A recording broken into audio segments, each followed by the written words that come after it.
चलो अब next topic देख रहे हैं।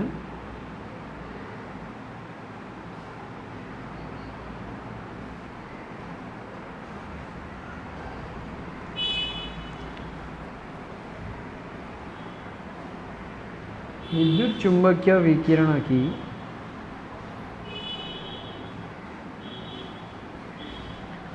तरंग प्रकृति।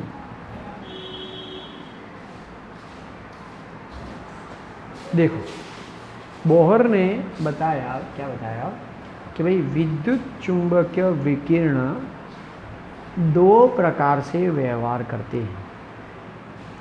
एक उनके पास तरंग प्रकृति होती है और दूसरी जो है वह कण प्रकृति होती है। जैसे कि हम लोग फिल्मों में एक्टर को देखते हैं ना, ठीक है ना, वो अलग अलग प्रकार की जो है ना व्यवहार बताकर, अपनी प्रकृति बताकर जो है वो अपनी जो है स्किल्स को बताता है, ठीक है ना। तो विद्युत चुंबकीय विकिरण भी उसी तरह से दो प्रकार की प्रकृति अर्थात व्यवहार को दर्शाते हैं। तो एक है तरंग प्रकृति और दूसरा है कण प्रकृति। पहले हम लोग तरंग प्रकृति समझते हैं। तरंग प्रकृति मतलब कि आप लोगों को इस तरह से तरंग याद होंगी, ठीक है ना। तो ये तरंग है, ठीक है, जो एक जगह से निकलकर दूसरी जगह पहुंचते हैं। इसको इंग्लिश में हम लोग ऐसा समझ सकते हैं कि सिग्नल वेव्स, ठीक है ना। जैसे रेडियो चलते हैं तो वहाँ से टावर से वो लोग क्या करते हैं, ट्रांसमिट करते हैं, और हम लोग रेडियो से क्या करते हैं, उसे रिसीव करते हैं, ठीक है ना। तो वो वेव्स तरह की। अब ये जो विद्युत चुंबकीय विकिरण है उसकी हम लोग बात करते हैं। तो पहले तो आप लोगों को ये समझना पड़ेगा कि विद्युत चुंबकीय विकिरण क्या होता है, ठीक है ना। तो हम लोगों के पास जो भी प्रकाश है ना, प्रकाश जिसके परावर्तन से हम लोग देखते हैं, उसमें सबसे बड़ा स्रोत हमारे पास है सूर्य, ठीक है ना। तो वो जो प्रकाश है ना, प्रकाश, वो है विद्युत चुंबकीय विकिरण प्रकाश। तो वो जो प्रकाश आ रहा है वो दो प्रकार से होता है, तरंग प्रकृति वाला और दूसरा कण प्रकृति वाला। तो देखते हैं 19वीं सदी के मध्य में भौतिकविदों ने गर्म वस्तुओं से अवशोषित एवं उत्सर्जित होने वाले विकिरणों का सक्रियता से अध्ययन किया। इन विकिरण को ऊष्मीय विकिरण कहा जाता है। उन्होंने यह जानने की कोशिश की कि ऊष्मीय विकिरण किससे बनते हैं। तो ये जो प्रकाश होते हैं ना, कोई भी चीज़ को अगर हम लोग गर्म करते हैं, आप लोग देखो जैसे लोहे को गर्म करो, ठीक है ना, वो अपना रंग बताएगा। तो उनके अंदर प्रकाश कहाँ से आया। अगर उस लोहे को गर्म करके आप लोग मानो कि कमरे के अंदर लाइट को बंद कर देंगे, अंधेरा कर देंगे, तो अंधेरे के अंदर उसका रंग लाल देखने को मिलता है, ऑरेंज कलर का देखने को मिलता है। तो उस लोहे के द्रव्य के अंदर वो प्रकाश कहाँ से आया और वो प्रकाश को कैसे उत्सर्जित कर रहा है, ठीक है ना। हाँ तो उन्होंने यह जानने की कोशिश की कि ऊष्मीय विकिरण किससे बनते हैं। तो ये जो ऊष्मा उसको दी, गर्म किया, उसमें से जो विकिरण प्राप्त हुआ, तो वो ऊष्मीय विकिरण कैसे बना। अब यह भली भांति ज्ञात है कि ऊष्मीय विकिरण विभिन्न आवृत्तियों तथा अथवा तरंग दैर्घ्यों वाली विद्युत चुंबकीय तरंगों से बने हुए होते हैं, ठीक है ना। जो भी प्रकाश होता है और प्रकाश के जो रंग आप लोगों को अलग अलग देखने को मिलते हैं, उसके बारे में आप लोग 10वीं कक्षा में पढ़ चुके हो। उसका तरंग दैर्घ्य अलग होता है, सबके अगर तरंग दैर्घ्य अलग अलग होंगे तो उनके रंग भी अलग अलग देखने को मिलेंगे। यह अनेकों आधुनिक अवधारणाओं पर आधारित है जो कि 19वीं सदी के मध्य तक ज्ञात नहीं थी। ऊष्मीय विकिरण के नियमों का सर्वप्रथम सक्रियता से अध्ययन 1850 में हुआ। 1870 के आरंभ में जेम्स क्लार्क मैक्सवेल ने यह सिद्धांत विकसित किया कि विद्युत चुंबकीय तरंगें अवशोषित कणों द्वारा उत्पन्न होती है। अब उसमें आया मैक्सवेल, क्लार्क मैक्सवेल ने क्या कहा, विद्युत चुंबकीय तरंगें आवेशित कणों द्वारा उत्पन्न होती हैं। क्या कहा उन्हें, विद्युत चुंबकीय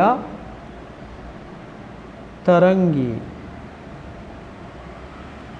आवेशित आवेशित मतलब जिसके पास आवेश होंगे, धन आवेश, ऋण आवेश।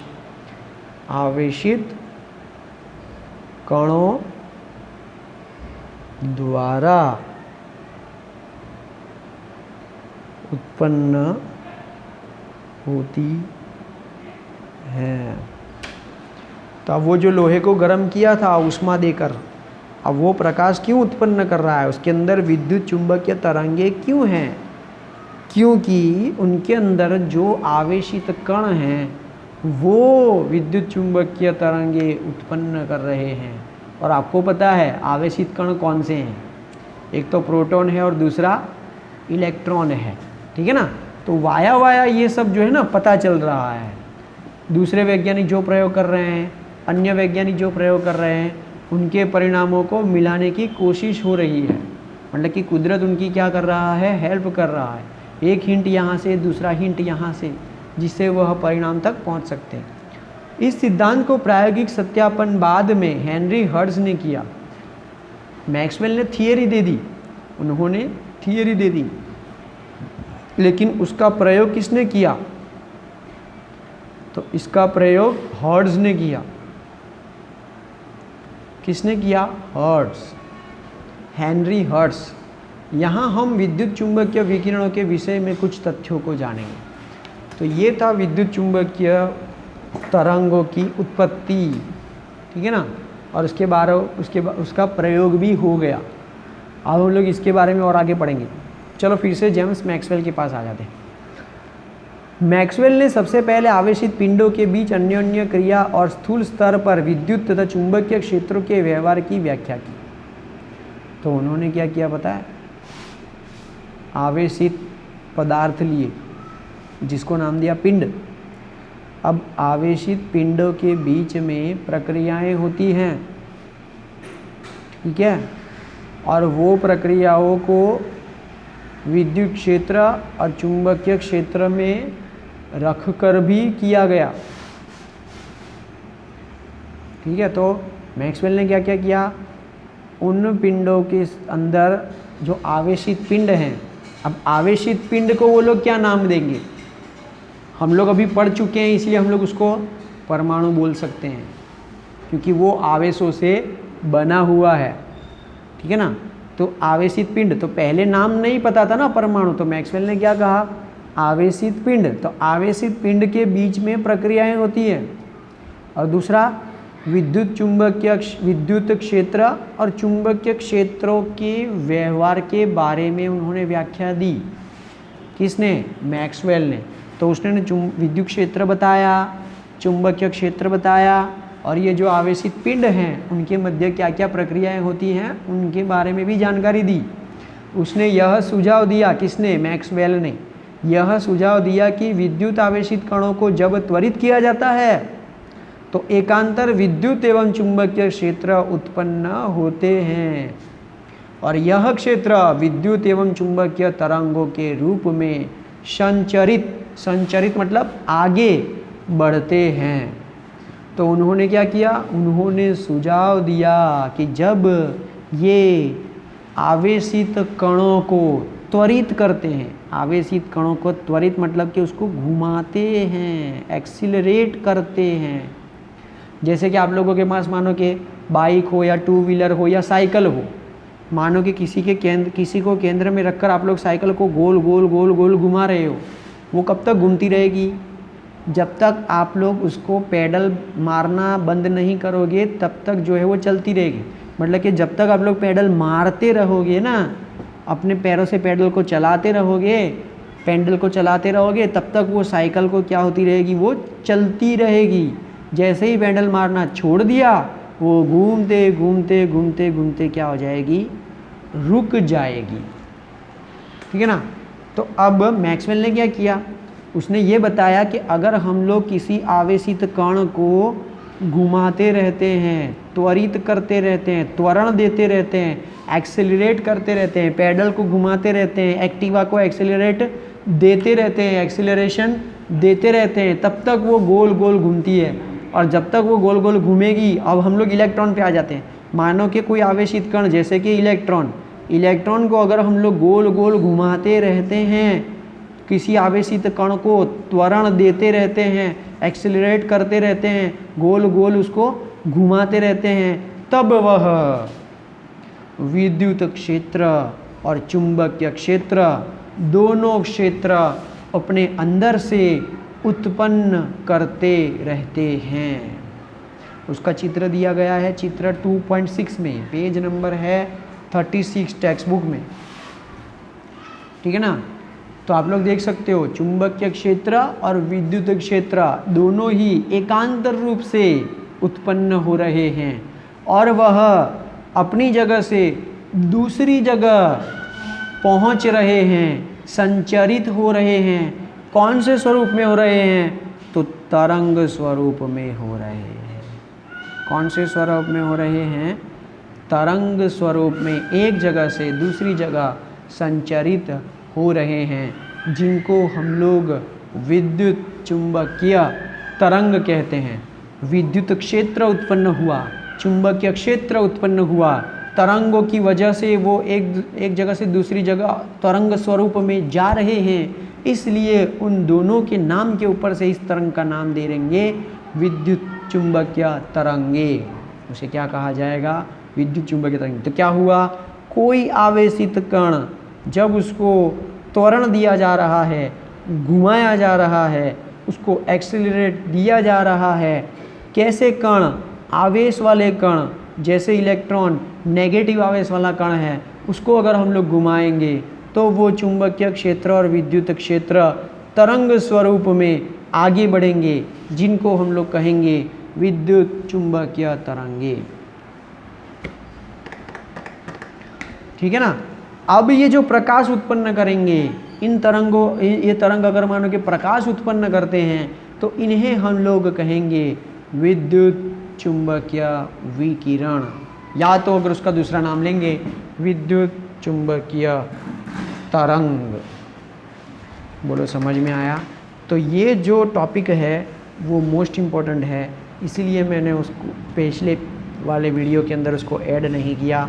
इसके लिए एक अलग वीडियो हम लोगों ने बनाया। ठीक है। तो विद्युत चुंबकीय विकिरण या विद्युत चुंबकीय तरंग क्या है? एक ही है। कैसे मिलते हैं? आवेशित कणों को त्वरण देकर प्राप्त कर सकते हैं। किसने बताया? मैक्सवेल ने बताया।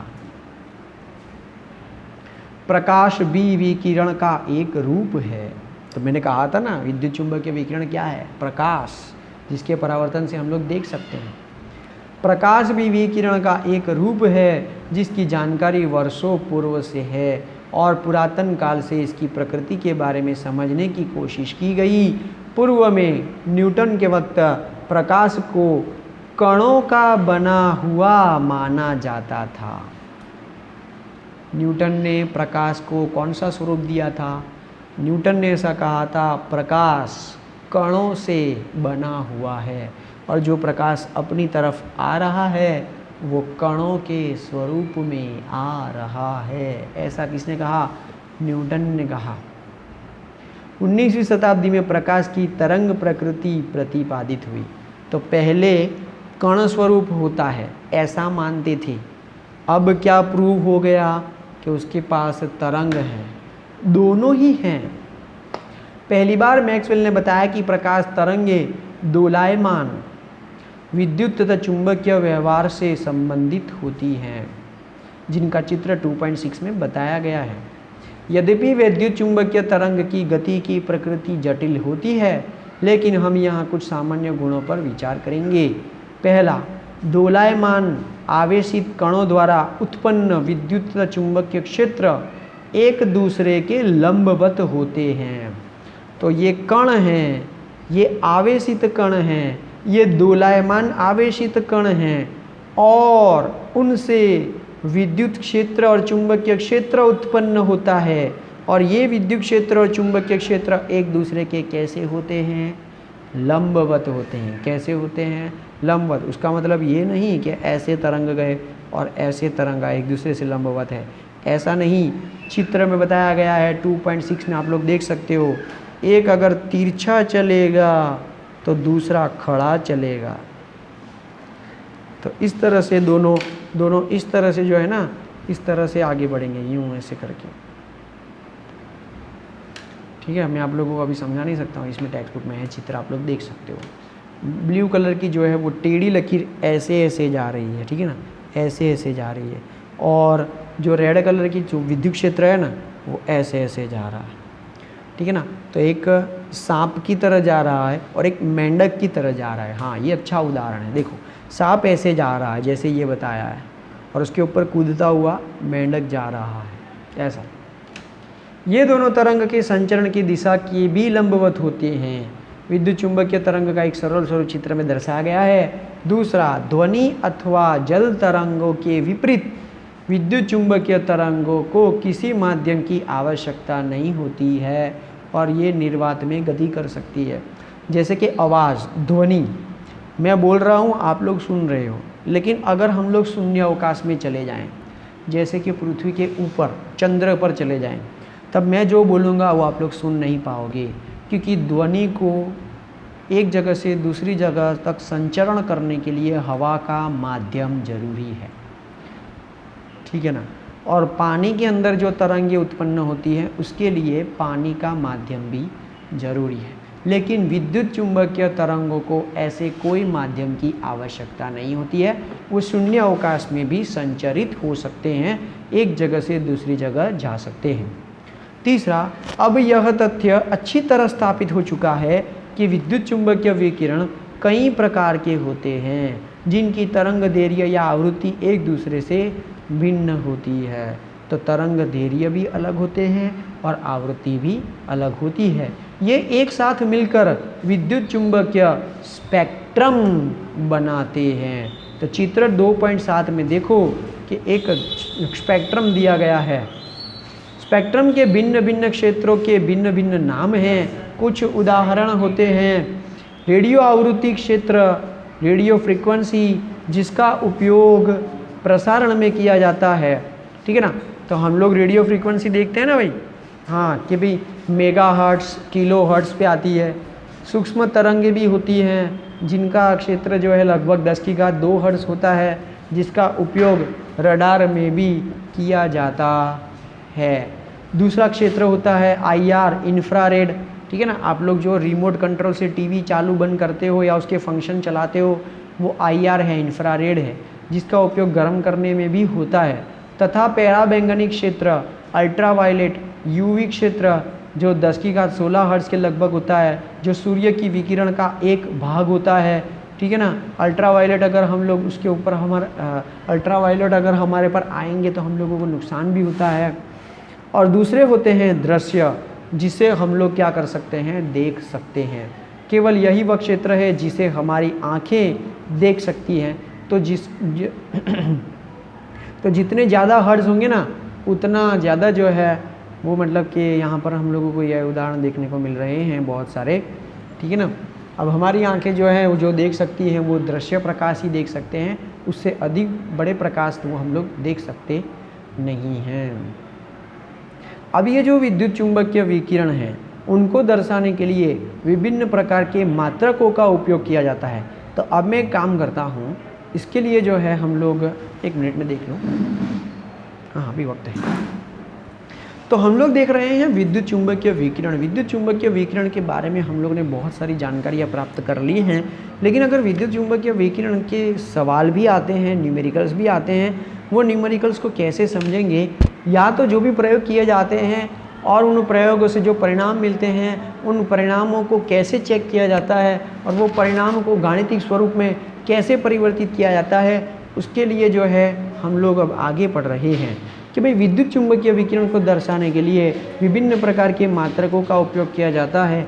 इन विकिरणों को आवृत्ति, याद रखना विद्यार्थियों, हाँ ये चैप्टर जो है ना, अब जो है थोड़ा सा हार्ड होने जा रहा है, थोड़ा सा ट्विस्ट होने जा रहा है। तो हम लोगों को सारी चीज़ें याद रखनी हैं, उसको रटना नहीं है, गोखना नहीं है, व्यवहार में लाएंगे, समझेंगे, ठीक है ना।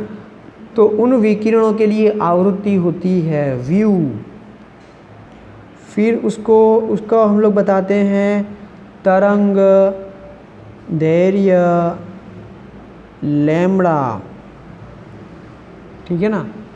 हाँ, तो आवृत्ति व्यू का ऐसा ही मात्रक है हर्ट्ज।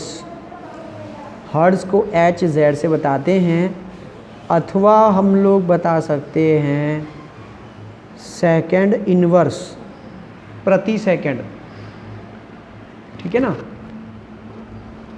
हाँ, इसको तरंगों की संख्या के रूप में परिभाषित किया जाएगा कि एक सेकंड में इतने एरिया में से कितने तरंग जो है वो पसार हो रहे हैं। एक सेकंड में कितने तरंग वहाँ से पसार हो रहे हैं, उन संख्या को हम लोग आवृत्ति से दर्शाते हैं। चलो इसको हाँ, तरंग दैर्घ्य के मात्रक लंबाई के मात्रक होने चाहिए। सामान्यतः इसकी माप मीटर में होती है। तो तरंग दैर्घ्य किस में होगा? मीटर में होगा, क्योंकि विद्युत चुंबकीय विकिरण में छोटी तरंग दैर्घ्य की तरंगें भी होती हैं। इसके लिए छोटे मात्रकों की आवश्यकता होती है। चित्र में विभिन्न तरंग दैर्घ्य तथा अथवा आवृत्तियों वाली भिन्न भिन्न प्रकार की विद्युत चुंबकीय विकिरण को दिखाया गया है। निर्वात में सभी प्रकार के विद्युत चुंबकीय विकिरण, चाहे उनकी तरंग दैर्घ्य कुछ भी हो, एक समान गति अर्थात 3 × 10⁸ मीटर प्रति सेकंड से चलते हैं। मतलब कि कोई भी प्रकाश हो, कोई भी विद्युत चुंबकीय विकिरण हो, अगर हम लोग उसको शून्य अवकाश मतलब कि निर्वात में अगर उसको ले जाएंगे ना, तो वो प्रकाश हमेशा, चाहे कैसा भी आवृत्ति वाला हो, वो प्रकाश हमेशा एक समान गति से चलता है, और वो है 3 × 10⁸ मीटर प्रति सेकंड। तो अगर कोई भी प्रकाश या कोई भी विद्युत चुंबकीय विकिरण इतनी स्पीड से चलते हैं, तो हमारे पास सूर्य से जो प्रकाश आ रहा है वो शून्य अवकाश में से ही आ रहा है, तो फिर उसकी गति कितनी होगी? तो इतनी ही गति होगी, 3 × 10⁸ मीटर प्रति सेकंड। एक सेकंड में 3 × 10⁸ मीटर जितना अंतर वो काट लेते हैं। इसे हम लोग कहते हैं प्रकाश की गति।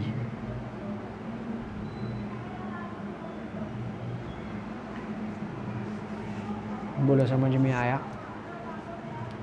ठीक है। और प्रकाश की गति या उसके वेग को हम लोग c से बताते हैं। किससे बताते हैं? c से बताते हैं। तो उसका सूत्र क्या है? तो उसका सूत्र है c = लैम्बडा। c = lambda. ये लैम्बडा छोटा होता है, ठीक है ना, छोटा लैम्बडा होता है। तरंगों को बताने के लिए एक दूसरी राशि भी होती है जिसे हम लोग तरंग संख्या कहते हैं।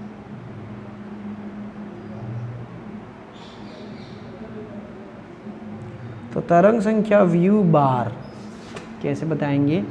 व्यू बार, वी है, वी, व्यू के ऊपर चोटी है, वी के ऊपर चोटी है, ठीक है ना। व्यू बार का उपयोग किया जाता है और उसके ऊपर एक लकीर, चोटी के ऊपर लकीर। प्रति इकाई लंबाई में तरंग दैर्घ्य की संख्या को तरंग संख्या कहते हैं। मानो कि ये कितनी तरंग हुई बताओ? यहाँ से ये एक, यहाँ से ये एक तरंग हुई, यहाँ से ये दूसरी तरंग हुई, 2 तरंग हुई। मानो कि अगर आप लोग इतना इतनी अंतर लेते हो, इतना अंतर, तो इतने अंतर के अंदर कितनी तरंगे हैं? तो बोले 2। अब आप लोग बोलोगे सर ये एक तरंग कैसे हुई? क्योंकि अगर मानो कि इसको ऐसे घुमा के आगे ले गए, उसको ऐसे घुमा के पीछे लाओगे ना, तो मूल रूप पर आ जाएगी, इसलिए वो एक गिना जाएगा, ठीक है ना। इस तरह से हम लोग एक तरंग को कैसे बताते हैं? ऐसे, जहाँ से चालू हुआ था वो वहीं पे ख़त्म होता है। अगर वो उसका उल्टा आता तो जहाँ से चालू हुआ था वहीं पे ख़त्म होता है, इसलिए तरंग कितनी कही जाएगी? 1। तो तरंग संख्या क्या हुई कि भाई इतनी दूरी के लिए, इतने अंतर के लिए कितनी तरंगे आ रही हैं? तो 2 तरंगे आ रही हैं। बोलो समझ में आया? हाँ। अब तरंग संख्या का सूत्र ये ऐसा होगा, 1/λ, मतलब कि तरंग दैर्घ्य का वो क्या है? व्यस्त है। अब तरंग दैर्घ्य ये रहा, तरंग दैर्घ्य क्या था? उसका मात्रक मीटर, तो सही में उसका मात्रक क्या हो गया? Metre inverse. चलो फिर से एक बार, आवृत्ति उसका मात्रक हर्ट्ज अथवा प्रति सेकंड, तरंग दैर्घ्य लैम्ब्डा उसका मात्रक मीटर, तरंग संख्या व्यू बार वो होता है तरंग दैर्घ्य का व्यस्त अर्थात मीटर इनवर्स। प्रकाश की गति, कोई भी विद्युत चुंबकीय विकिरण हो, अगर वो शून्य अवकाश में गति कर रहा है तो वो समान रूप से गति करते हैं, उनकी गति समान होती है। कितनी? 3 × 10⁸ उसका सूत्र दिया गया, C = आवृत्ति व्यू गुणे लैम्ब्डा। बोलो समझ में आया? तो ये था विद्युत चुंबकीय विकिरण की तरंग प्रकृति, जिससे हम लोगों को एक सूत्र जो है वो प्राप्त हुआ।